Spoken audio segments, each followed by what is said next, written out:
The story behind the Larry Johnson Alonzo Mourning punch-on.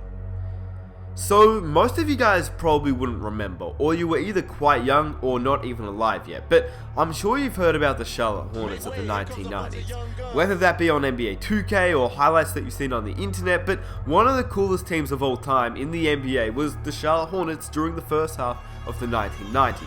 The Hornets with Larry Johnson and Alonzo Mourning. Unfortunately, the partnership didn't last very long, but why? What happened? How did one of the most exciting and young teams fall off, and what caused the huge fight in 1998? Now, before I get started with the video, it would be awesome if you guys could do one favor for me, and it's not leaving a like or subscribing, but actually clicking the bell icon next to the subscribe button. I'm only saying this because YouTube has been messing up and people's videos aren't being sent out to people's sub boxes, so if you enjoy my videos, then click the button to receive a notification, and if you aren't subscribed, then watch the video. If you like what you see, be sure to hit the subscribe button, and anyway, let's get on to the video. So, Larry Johnson and Alonzo Mourning were Charlotte Hornets teammates from 1992 to 1995, and they never got along. Clearly evident by the amount of years they actually spent together, and it's not like they were old players either. It all started in 1992, when Larry Johnson taunted Mourning, showing him his NBA Rookie of the Year leather coat and saying, "Hey young fellow, if you play real hard, you might get one of these jackets." All the Hornets players who heard laughed, except for Alonzo Mourning.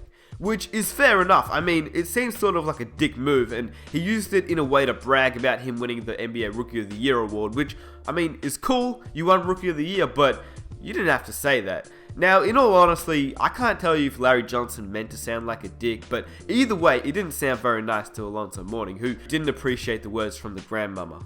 These are my new shoes from Converse. They're so light and so fast, my grandmama can whoop you in them. Grandmama! So the two top draft picks were supposed to bring greatness to the Hornets franchise. Nothing of that sort happened. I mean, they were exciting as all hell. They had a point guard that was 5'5", and no one had seen anything like him. Muggsy was shorter than Spud Webb, and he didn't even have a great vertical, so I don't know how he was actually starting, let alone playing in the NBA, but I guess it really shows you that you can do anything you want, as long as you put in the work. Anyway, Mourning and Johnson were meant to be a deadly front court, but their relationship deteriorated. Just before the 1995-96 season, Mourning demanded $13 million a year from the Hornets. Of course, that doesn't sound like a lot now in today's NBA, but back then that was actually a bit of money. Anyway, the Hornets countered Mourning's offer of $13 million with a decrease to $11.2 million. Mourning said no, and next thing he knew, he was traded to Miami. And Johnson thought that Mourning's selfishness cost the team. Now, the bitterness of Johnson, who thought Mourning was selfish, is in a way true, but frankly, I didn't even tell the whole story. This is why Mourning was really traded. In October of 1994, Larry Johnson signed a 12-year contract, 12 years, worth $84 million, and at the time, it was the most lucrative contract in NBA history. The Hornets owner at the time, George Shinn, said, "He's the leader of the team, and he will always be the leader of the team." Obviously, Mourning didn't appreciate those words, and unfortunately for Shinn and the Hornets, their so-called leader injured his back 2 months later and went on to miss 31 games. Meanwhile, Mourning missed 22 games himself, and Charlotte's final win total of 41 wasn't enough to make the playoffs. After a disappointing season, the Hornets weren't buzzing with excitement anymore. To make matters worse, Larry Johnson never really regained his hyper-athletic form after his back injury and started to transform from a dominant inside player to a long-distance jump shooter. The season after his back injury, he went from 21 3-point attempts to 210, which is a lot for a player who, like stated, never really shot many threes. Meanwhile, it was clear that Mourning had displaced Larry Johnson as the team's best player. Not surprisingly, he wanted to be treated and, more importantly, paid like it. According to some sources, Mourning was due to become a free agent after the 1994-95 season, and he rejected a contract offer worth $100 million over 11 years.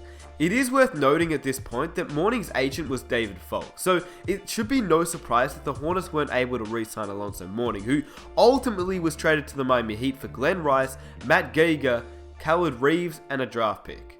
The reason I say this is because Mourning's agent, David Falk, was actually one of the best agents out on the market. He was Michael Jordan's agent, and he was probably the best from what I've read. He would have told Mourning that the best opportunity to earn money and win would be to leave Charlotte, and after everything that had happened to him the season before, as well as Mourning disliking Larry Johnson, it was a no-brainer. He would go to Miami and play under the great Pat Riley. And just like that, the Larry Johnson-Alonzo Mourning era had ended. Johnson wasn't happy about it, but it's a good thing that Mourning left because Larry Johnson lasted only one more season with the Hornets before getting shipped to New York for Anthony Mason and Brad Lohas. Now, I'm going to tell you something crazy. That Larry Johnson trade was accumulation of a brutal 9-month period in which Charlotte traded away Alonzo Mourning, Kobe Bryant, who had been selected in the 1996 draft but claimed he would never play in Charlotte, and thus he was sent to LA for Vlade Divac, and Larry Johnson was also traded. These moves, combined with Johnson's original killer contract and back injury, essentially destroyed the franchise. Tell me that that's not unlucky. Anyway, the rivalry continued when they opposed each other in the coming years, because for those that don't know, in the late 1990s, the New York Knicks and the Miami Heat had one of the biggest NBA rivalries, and here's why.